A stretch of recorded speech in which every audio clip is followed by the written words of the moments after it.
සුබ උදෑසනක් වේවා. නව සම සමාජ පක්ෂය හැටියට අපි හැම බ්‍රහස්පතින්දාම පවත්වන මේ මාධ්‍ය සාකච්ඡාවට පැමිණි ඔබ සැම සාදරයෙන් පිළිගන්නවා. මා සමග ඉන්නවා අපේ දේශපාලන මණ්ඩල සභික සුන්දරන් මහේන්ද්‍රන් සහෝදරයා. ඒ සහෝදරයා දේශපාලන සරකරුවන් නිදහස් කර ගැනීමේ ව්‍යාපාරයේ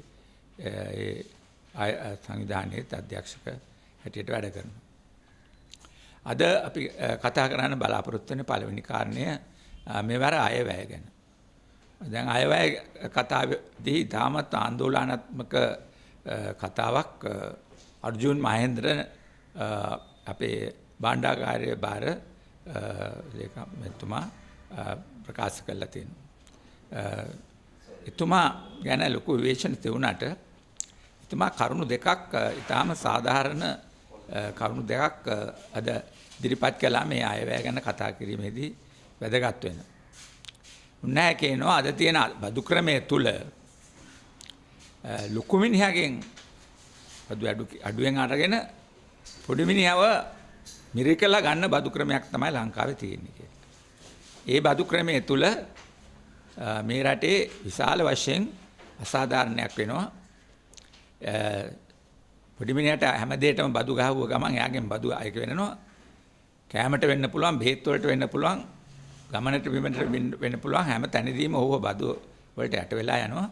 නමුත් ප්‍රාග්ධන හිමියන්ගේ බද්ද එකතු කරනකොට එහෙම නැත්නම් ඒගොල්ලන්ගේ ඉන්කම් ටැක්ස් එක එකතු කරනකොට එතකොට ඊටාම තියෙන මන්දගාමී ස්වභාවයක් එකතු කිරීම ඊටාම අඩුවෙන් ක්‍රියාත්මක වෙන්නේ. බදු විරාම ලබා ගැනීම නොයෙකුත් ආකාරයෙන් අර්ථ දක්වලා බදු විරාම ලබා දෙනවා. මේ විදිහට ඊටාම අසමත් ක්‍රියාමාර්ගයක් තමයි අරන් තියෙන්නේ බදු එකතු කිරීම වශයෙන් ගත්තොත් ඒ මහතැන් වලින්. අනිත් අතට පොඩි මිනිහාගේ බදු කෙලින්ම බඩුවකට අත තියව ගාමම උට බදු වැදෙනවා. ඒකෙදි දුප්පතාගේ ආහාර වේලේ ඉඳලා අනිකුත් සියලු දේවල් දක්වා මේ විදිහට ඔවුන්ට බදු ගෙවන්න සිද්ධ වෙලා තියෙනවා කියලා. ඊළඟට අනිත් පැත්තෙන් එතුමා කියන තවත් කාරණයක් තමයි මේ රටේ තිබෙන මේ ජනසතු ආයතන සංස්ථාවල අත් වශයෙන්ම හුඟක් අය හිතනවා මේවා සමාජවාදී අංශ කියලා. අපි බොහොම වෙලාවට කියනවා මේ ජනසතු ක්‍රමය යටතේ සමාජවාදයට යන ගමන තමයි මේ පෙන්눔 කරන්නේ ජනසතු කිරීම තුලින්. නමුත් ඇත්තටම උන්නේ කියන විදිහට මේ ජනසතු ආයතන සියල්ලම ඊටාම කාර්යක්ෂමක නොවන ආකාරයකින් වැඩ කරන ඊටාම දුර්වල පාලනයක් තියෙන ඒ වගේම ගසා කෑමේ ආයතන බවස. ඒක දේශපාලනඥයන්ගේ හොර වැඩවලට නොයෙකුත් දේවල් වලට ගසා කන ආයතන බවට පත් වෙලා තියෙනවා. ඒ නිසා මේ ආයතන වලින් හැම වෙලේම වෙන්නේ පාඩුවක්. ඒ පාඩුව එන්නේ භාණ්ඩාගාරයට. ඒ නිසා අයවැය පරතරයට විශාල බරක් වෙනවා මේ ආයතන. මේ ආයතන දාලා තියෙන්නේ ජනතාවට සේවය කරන්න. නමුත් ඒගොල්ලෝ කරන සේවයත් ඊටාම දුර්වලයි. ඒ නිසා මේ සේවය ජනතාවට නිසි පරිදි ලැබෙන්නේ නැහැ. කොයි ආයතනෙන්වත්. අනිත් අතට ඊළඟට සිදුවලා තියෙන කාරණේ තමයි මේ ආයතන වලින් විශාල මුදලක් ගසා කෑම නිසා ඒවැ ලාභයක් තියෙනවනේ ඒක ලාභේ පේන්නේත් නැහැ. ඊට අමතරව හැමදාම භාණ්ඩාගාරයේ මේවා කරගහන්න වෙනවා. ඒතර විශාල ගසා කෑමක් සිදුවෙන ආයතන බවට පත් වෙලා තියෙනවා. ඒතර මේ නිසා මේ කාරණාවට විසඳුමක් ලැබුණ නැත්නම් මේක විශාල අසාධාරණ ක්‍රමයකට යන රටක් කියලා උන්වහන්සේ කියනවා. මේක අර අප්‍රිකාවේ බොහොම දුර්වලව තිබෙන සමාජයකටත් වඩා අසරණ තත්ත්වයක් වෙනවා මේ බදු සහ රාජ්‍ය ආයතන පාලනය දිහා බැලුවාම කියලා. ඒතර මෙවර අයවැයෙන් මේක හරිගස්සා ගැනීම සඳහා කටයුතු කරනවා කියලා බලාපොරොත්තුවක් තියෙනවා. නමුත් ඇත්තටම අපිට දැනුත් පේනවා මේ සංස්ථාවලට පාලකයෝ පත් කරන්න පටන් ගන්න තියෙනවා. දැන් පහුගිය දවස් ටිකේම අපිට පේනවා එක එක ආයතනවල අලුත් අය පත් කරනවා. මේ අලුත් අය පත් කිරීමේදී එතුමා කියන මේ විදිහට මේ අගතීන් මේ දූෂණයන් මේ අල්ලස මේ විශාල වැරදි ක්‍රියාමාර්ගය කළමනාකාරී හිස් බව මකලා සාධාරණ තත්ත්වයකට මේ ආයතන ගෙනල්ලා වෙළඳ පොලේ තරඟ කළා ඉස්සරහට යන ආයතන. මොකද දැන් වෙළඳ පොළ තුලනේ දැන් මේ ගමන් කරන්නේ. ඒ වගේම සේවාවන් සාධාරණ ජනතාවට දෙන ආයතන බවට පෙරලා ගැනීම සඳහා ප්‍රයත්නයක් තියෙනවාද රජය විසින් මේ තනතුරු අලුතෙන් බාර දෙනකොට කියන ප්‍රශ්නේ තියෙනවා. මොකද දැනුත් පත් කරලා තියෙන සමහර උදවිය ගැන ලොකු විවේචන තියෙනවා. මොකටද මෙයා පත් කළේ කියලා. ඒවට පිළිතුරු දීමකුත් නැහැ. ඉතින් අගමැතිතුමා කිව්වා මේවට පත් කිරීම ගැන වෙනම කොමිසමක් මන්ත්‍රීවරුන්ගෙන් පිහිටවලා ඒ ආයතනය මගින් තමයි මේවා පත් කරන්නේ. විවිධ බලපෑම් වලට යටත් වෙලා මේවා පත් කිරීමෙන් විශාල පාඩුවක් වෙනවා. සාධාරණ විදිහට මේකේ කළමනාකාරත්වයන් සකස් කිරීම සඳහා අපි මේ විදිහට අලුත් කොමිසමක් පාර්ලිමේන්තුව තුළ ඇති කළා. ඒකෙන් තමයි මේ පාලකයන් පත් කරන්න කියලා තියුණේ. නමුත් ඒක කවදා දැන් ක්‍රියාත්මක වෙලා නැහැ. කවදා ක්‍රියාත්මක කරන්න හදනවද කියලාවත් වචනයක්වත් නැහැ. ඒ වෙනුවට දැනට මෙහෙන් එක්කෙනා දෙන්න අරගෙන පාලකයන් වෙනස් කරගෙන යනවා. නොයෙකුත් වෙලාවට ගා ප්‍රශ්න මතු කරන තත්ත්වයක් තමයි ඇති වෙලා තිබෙන්නේ. ඒකට නැවත සැරයක් මේ ආයතන ගසා ගන්න ආයතන බවට පත් කරන්නද හදන්නේ.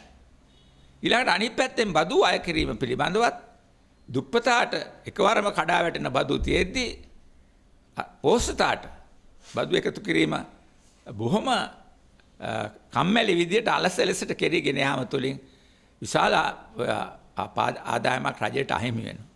ඒ අහිමි වීම නිසාම මුළු රටේ ජනතාව දුප්පත් වෙනවා. මොකද අන්තිමේදී අයවැය කෙනේ බර සම්පූර්ණයෙන් දුප්පතාගේ කරට වැටෙනවා.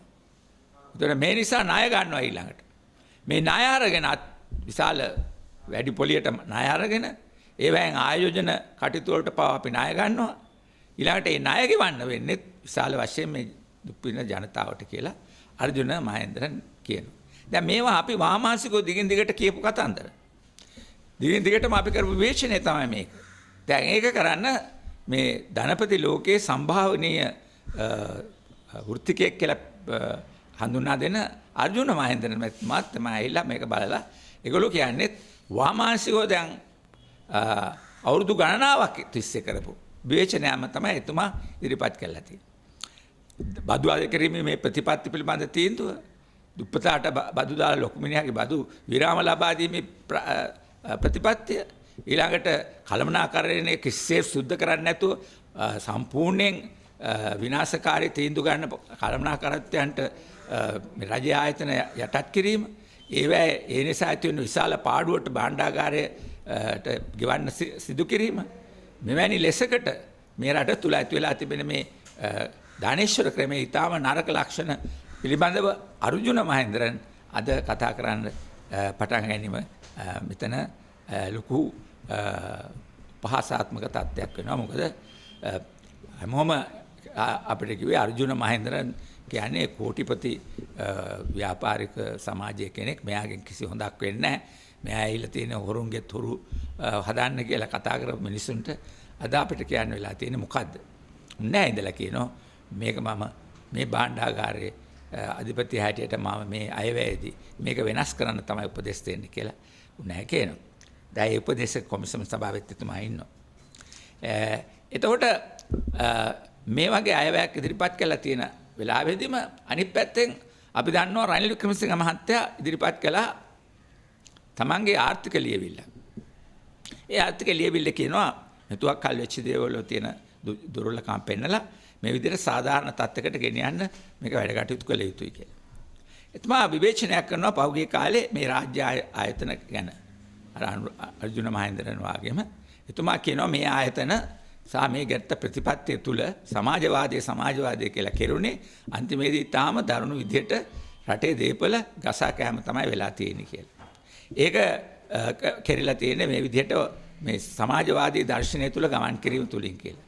නමුත් මට කියන්න සිද්ධ වෙලා තියෙනවා රනිල් වික්‍රමසිංහ මහත්තයාට තමුන්නාසිය කොළපාට කණ්ණාඩිය අයින් කරලා බලන්න වෙච්ච දේ ගැන. ඒකෙදී වාමාංශිකව මේ රටේ මාක්ස්වාදීෝ දිගින් දිගටම කිව්වේ මේ විදිහට රාජ්‍ය ආයතන ප්‍රජාතන්ත්‍ර විරෝධී විදිහට වැඩ කටයුතු කළා. ඔවා තමන්ගේ භාරයේ තියෙන ගසා කෑම මධ්‍යස්ථාන බවට පත් කර ගැනීමෙන් මේගොල්ලෝ මේ දේශීය ධනපති නායකයෝ මේවා විනාශමුඛයට ගෙනියනවා කියන විවේචනය තමයි අපි කරලා තියෙන්නේ. මේවා සමාජවාදී ආයතන හැටියට ක්‍රියාත්මක වෙන්නේ නැති බව අපි දන්නවා. මොකද ධනපති රාජ්‍යයක් ලිබරල් පාලකයෝ කවුරු හරි ජනතාවාදී දේශපාලනඥයෝ කිව්වට ඒගොල්ලෝ ධනපති නායකයෝ ඒගොල්ලෝ මේවා ගෙනියන්නේ ධනපති උවමනාවක් උඩ. මේකෙන් ඒගොල්ලෝ කරලා තියෙන්නේ මොකද්ද? ඒගොල්ලන්ගේ ප්‍රාග්ධනය, පුජ්‍යලික ප්‍රාග්ධනයන් ගොඩනගා ගැනීම සඳහා මේ රාජ්‍ය ආයතන පාවිච්චි කිරීමයි. ඒවා තුළින් ඒගොල්ලෝ විශාල සම්මාදම් ලබාගෙන කිසිම පොලියක් නැති ප්‍රාග්ධනය ඔයගොල්ලෝ හිමිකරුවන් බවට පත් කරගෙන තියෙනවා. මේ විදිහට තමයි ඒවා ක්‍රියාත්මක කරලා තියෙන්නේ. ඒ නිසා මේකේ විශාල දුර්ලභකමක් තියෙනවා කියන එකට අපි එකඟයි. නමුත් ඒක කරුණාකරලා දාන්න එපා මේ රටේ වාමාංශික ව්‍යාපාරයේ කරපිටව මාක්ස්වාදීන්ගේ සමාජකාරයන්ගේ කරපිට. ඒක දාන්න ඒ නිසි තැනට. ඒ බණ්ඩාරනායක මහත්තයාගේ පින්තූරේ පෙන්න හිටපු ජනතාවාදී ධනේශ්වර පාලකයන්ගේ කරපිටව දාන්න ඕන විවේචනය. අපිට දාලා හරියන්නේ නැහැ. ඒ නිසා මේ විදිහේ විවේචනයක් උන්නේ නැහැ කියලා තිනවා. අපි කියන්නේ කැමති. ඇත්තනම ලෝකයේ මේ අපි මේ හුණ්ඩුවක් වගේ රටක සමාජවාදයක් කරන්න පුළුවන් කියලා කිසිම මාක්ස්වාදියෙක් කියලා නැහැ. එහෙම මාක්ස් සමාජවාදයට යනවා කියලා කිව්වනම් ඒක වැරදි. එහෙම කිව්වනම් කිව්වේ ඒ ධනපති පන්තියත් එක්ක කොලිෂන් ගහන්න ගිය අය ඒ ධනවාදයට යට වෙලා තමයි මේ සමාජවාදයට යනවා කියලා රාජ්‍ය අංශය උරාකෑමේ මධ්‍යස්ථාන බවට පත් කරමින් කටයුතු කරලා තියෙනවා. අපි දන්නවා ලෙනින් 1917 බලයට පත් වෙලා කෙලිම සමාජවාදයට යන ගමන ගැන අදහසින් තමයි කළේ. නමුත් ලෝක පරිමාණව කඩා වැටීම අනිත් පැත්තට ගියා. විප්ලවයේ වෙනුවට ප්‍රතිවිප්ලවයක් නැති වෙන්න ගත්තා. අපි දන්නවා 1921 වෙනකොට ඉතාලියේ ෆැසිස්ට්වාදීන් බලයට එමින් තිබුණා. ස්පාඤ්ඤයේ ෆැසිස්ට්වාදීන් බලයට එනවා. හිට්ලර්ගේ ගොඩනැගීම ආරම්භ වුණා 1920 ගණන් වෙනකොට. මේ විදිහට විශාල විනාශකාරී තත්ත්වයක් ලෝකයේ ඇති වෙනකොට ලෙනින් කිව්වා දැන් අපි හිර වෙලා තියෙනවා. අපිට මෙතන සමාජවාදය ගොඩනගන්න බෑ. අපි යම්කිසි නව ආර්ථික වැඩපිළිවෙලක් හදන්න ඕන. ඒක තුලින් අපි රාජ්‍ය ධනවාදී ක්‍රමයකට මේ රට කලක් ගෙනියන්න වෙනවා. මොකද අපිට ලෝකයේ අනිත් රටවල් ධනවාදය තුල ගමන් කරද්දී අපි මේ පසුගාමී රටක අපිට සමාජවාදය ගැන පියවර ගන්න බැරි නිසා. ඒ අනුව තමයි නව ආර්ථික වැඩපිළිවෙල දැම්මේ. ඒක ලෙනින්ම හැදුවේ මේක රාජ්‍ය ධනවාදී ආර්ථික ක්‍රමයක් හැටියට තමයි අපි සලකන්නේ කියලා. ඒතර ඒක තුල දුන්නා පෞද්ගලිකකරණයට පෞද්ගලිකාංශයට වැඩෙන්න. සමහර රාජ්‍යාංශයේ පෞද්ගලිකාංශයට බාර දුන්නා. බාර දීලා ඒ ආර්ථික ක්‍රමය ඉදිරියට ගෙනියන්න උත්සාහ කළා. නමුත් ලෙනින් මැරුණාට පස්සේ ස්ටැලින් බලයට ඇවිල්ලා මේකේදී 1928 වෙනකොට මේක නවත්තලා මේක මේ සමාජවාදය විනාශ කරන එකක් කියලා කෑකෝ ගහලා තනිකර ප්‍රජාතන්ත්‍ර විරෝධී කම්කරුවන්ගේ අයිතිය නැති කරන කම්කරුවන්ගේ දේශපාලන අයිතිය නැති කරන ස්ටැලින් වාදී ක්‍රමයකට රට හරවලා බොරුවට සමාජවාදය කියලා ගෙනිච්චා. දැන් අවසානයේදී විශාල කඩාකප්පල් කිරීමක් රමග ධනවාදයේ ප්‍රධානීය බවට පත් වෙලා තිබෙන රුසියාව අද වෙනකොට. ඒතර ඒකේ වැරද්ද තියෙන්නේ මේ වාමාංශිකගේ සමාජවාදී සීනේ නෙවෙයි. ඒක ලෙනින් ඊටාම පැහැදිලිව වාමාංශිකයෙක් හැටියට විප්ලවකාරීෙක් හැටියට බලය අරගෙන යන්න ගිය ගමනේදී ඊටාම පැහැදිලිව දැක්ක ධනවාදයේ යම් අවස්ථාවකදී මෙතන ක්‍රියාත්මක කරන්න නැතුව යන්න බෑ කියලා වෙළඳපොලේ ආර්ථිකයට ඉඩ දෙන්න වෙනවා මෙතනදී. මොකද ජාත්‍යන්තර රාष्ट्रीय තලයේ ඒක කියනවා ඒක කරන්න ඉඩ දෙන්න පුළුවන්. එහෙම කරන්න වෙනවා. නමුත් ඒක එතනදී ඇති වෙන යම්කිසි විශාල දූෂණයක් තියෙනවා නම් වංචාවක් තියෙනවා නම් ඒක මේ මාක්ස්වාදීන්ගේ හෝ සමාජවාදීන්ගේ කරපිට දාන්න එපා. ඒක හරියට අර ස්ටැලින් වාදයේ ලෙනින්ගේ ආශ්‍රයෙන් ආවයි කියලා කියනවා වගේ වැරදි දුෂ්ට චෝදනාවක්. අපේ කරපිට දාන්න එන්න එපා. අපිට අරලින් වික්‍රමසිංහ මහත්තයා කියනවා තමුන්නාන්සේගේ විවේචනයේ නියම තැනට තැපල් කරන්න. අපිට තැපල් කරන්න එපා. විවේචනය ඒතොර දැනට තමුන්නාන්සේ ගන්න යන ඔය කෙටි කාලින වැඩපිළිවෙල. විශේෂයෙන්ම ගැමිගොවි සමාජයේ ගොඩනැගීම සඳහා ඔබතුමා යෝජනා කරනවා ආර්ථික ක්‍රමයක්. ඒ පොකුරු ගම්මාන ඇති කළා ඒ පොකුරු ගම්මාන තුලින් කරන සංවර්ධනය. අත වශයෙන් මේක පහුගිය කාලෙම මාක්ස්වාදීන් විසින් සාකච්ඡාවට ගත්ත කාරණාවක්. ගැමිගොවි සමාජය ගොඩනගන්න නම් ඒකේ ගොවිතැන විතරයි වී ගොවිතැන විතරක් නෙමෙයි. කිරි ගොවිතැන, එළවලු ගොවිතැන, ඊළඟට දීවර මත්ස්‍ය සම්පත මේ සියල්ලම අඩංගු වෙන ගැමිගොවි සමාජයේ ක්‍රියාකාරීත්වයේදී ඊටාම ප්‍රධාන කාරණයක් තමයි බලයක් ගමට ගෙනිහින් දෙන්න ඕන. බලවත් මධ්‍යස්ථාන හදන්න ඕන. ප්‍රාග්ධනයෙන් බලවත් වීම පමණක් නෙවෙයි ප්‍රජාතන්ත්‍රවාදී මධ්‍යස්ථාන වෙන්න ඕන. ඒවා තුල තීන්දුව ගැනීමේ බලයක් තියෙන්න ඕන. ඒකේ පළාත්වල ආරක්ෂාව ගැන කතා කරන්නත් පුළුවන් වෙන්න ඕන. එහෙම බලවත් මධ්‍යස්ථාන හදන්න ඕන. එහෙම අදහසක් පෞගිය සිරිමාව බණ්ඩාරනායක මැතිණියගේ කාලෙත් මාක්ස්වාදීන් විසින් ඉදිරිපත් කළා. ඒකට ඒ කාලේ ගෙනිච්ච වැඩපිළිවෙලක් දිසාපාලන අධිකාරිය ඒ වගේම දේශපාලන අධිකාරිය කියලා හදාගෙන වැඩපිළිවෙලක් ගෙනිච්චා. නමුත් ඒක ගැන ආපහු බලනකොට අපිට පේනවා පැහැදිලිව මේක තුලත් හිදුනේ අර ඒක බලාපොරොත්තු ඉලක්කයක් නෙවෙයි. මොකද ඒවත් දේශපාලන හැසිරුම් මධ්‍යස්ථානයේ හා නිවැරදි දෙසට ජනතාව ගෙන යාම වෙනුවට මංකොල්ලකාරී දේශපාලන ඉත්තන් බවට පත් කරගන්න දේශපාලන පළාතේ ඉන්න පාර්ලිමේන්තු මන්ත්‍රී සහ නැත්නම් පළාතේ ඉන්න ඇමතිවරු ඇවිල්ලා ඒවට කඩා පැනලා ඒව තුලින් තමන්ගේ පෞද්ගලික වමනාවන් ඉෂ්ට කරගන්න මධ්‍යස්ථාන බවට පෙරළුණා. දේශපාලන අධිකාරිය දේශපාලන හොරුන්ගේ මධ්‍යස්ථාන බවට පත් වුණා. අන්න ඒක තුලින් ඒව වැළකීලා ගියා. ඒවෙන් ගන්න පුළුවන් ප්‍රයෝජනේ කඩාකප්පල් වුණා. ඒ නිසා ගැමිගොවි ආර්ථිකයේ සංවර්ධන මූලස්ථාන ඒ විදිහට හදන්න බැරි වුණා. මොකද ප්‍රජාතන්ත්‍ර විරෝධී විදිහට ඒකට දේශපාලනයට ඇතුල් වෙන්න ඉඩ දීලා තිබුණ නිසා. පාලක දේශපාලනය යටත් කරගැනීමට ඉඩ දීලා තිබුණ නිසා. එමනම් අද තමුන්නාන්සේ හදන ඔය මධ්‍යස්ථාන 2500 ප්‍රජාතන්ත්‍රවාදීව සියලුම ජනතා කොට්ටාස වලට එතෙන්ට ඇවිල්ලා තර්ක කරන්න විතර්ක කරන්න පුළුවන් ප්‍රජාතන්ත්‍රවාදී මධ්‍යස්ථාන හැටියට ওই බල කේන්ද්‍රයන් හදනවා නම් මිසක ඕවායෙන් තමුන්නාන්සේ බලාපොරොත්තු වෙන දේ ලබා ගන්න බැරි වෙනවා. මොකද ওই පරීක්ෂණය අපි එදත් කළා. අද තමුන්නාන්සේ කොළ පාටින් කරන්න හද පරීක්ෂණේ එදා නිල් රතු වලින් කළත් ගුණේ අන්තිමේදී හොරකම් වලට ජාවාරම්කාරයන්ට තමන්ගේ පෞද්ගලික දේශපාලන මතමතාන්ත වලට යටත් වීම පමණයි. නිසා ඊට වඩා ප්‍රතිවිරුද්ධ වෙන පැහැදිලි ප්‍රජාතන්ත්‍රවාදී මධ්‍යස්ථාන තුලින් විවේචනයන් ලබාගත හැකි මධ්‍යස්ථානන් තුලින් කටයුතු කරන්නේ නැත්නම් මේවට පිළිතුරක් ලැබෙන්නේ. ඒක අපි කියන්නේ තමුන්නාන්සේ කොළපාට කණ්ණාඩිය අයින් කළා පැහැදිලිව ඉතිහාසයේ ගමන් කරපු ආකාරය විග්‍රහ කරගන්න. අන්න එතකොට තමයි හරි තේරුමක් ගන්න පුළුවන්. හරි පින්තූරයක් ලැබලා වැඩ කරන්න අවස්ථාවක් උදා වෙන්නේ එතකොටයි. ඒ අනුව අපි කියනවා තමුන්නාන්සේලාගේ ලියවිලි අපි හදාරන්න කැමති. නව සමාජ පක්ෂය හැටියට මේවෙන් ගත හැකි ප්‍රගතිශීලී සන්දර්භය මොකද්ද? ගමනේ ස්වභාවය මොකද්ද කියලා අපිට අරන් පැහැදිලි කරන්න පුළුවන්. ඒවා ඒ යන මාර්ගයන් වලට කටයුතු කරන්න පුළුවන් නම් අන්න එහෙමනම් ඉදිරි කාලයේදී ඒවා තුල වැඩ කරන ක්‍රියාමාර්ගයක් ගන්න පුළුවන්. නැත්තම් මේවා අභාවයට යන ආයතන බවට පත් වෙන්න පුළුවන්. තමුන්නාන්සේ නවධාරණය වෙනත් පැත්තකට හැරිලා අන්තිමේදී මේක කඩාකප්පල් වෙන තැනට මත් වෙන නිසා තමුන්නාන්සේගේ පක්ෂයේම තියෙන බලපෑම් වලට යටත් වෙන්න එපා. දැන් අද වෙනකොලොත් තමුන්නාන්සේගේ කැබිනට් ඇමතිවරයන්ටම කණේ පාරවල් ගහන්න වෙලා තියෙනවා. දේශපාලන උගන්වන්න සිද්ධ වෙලා තියෙනවා.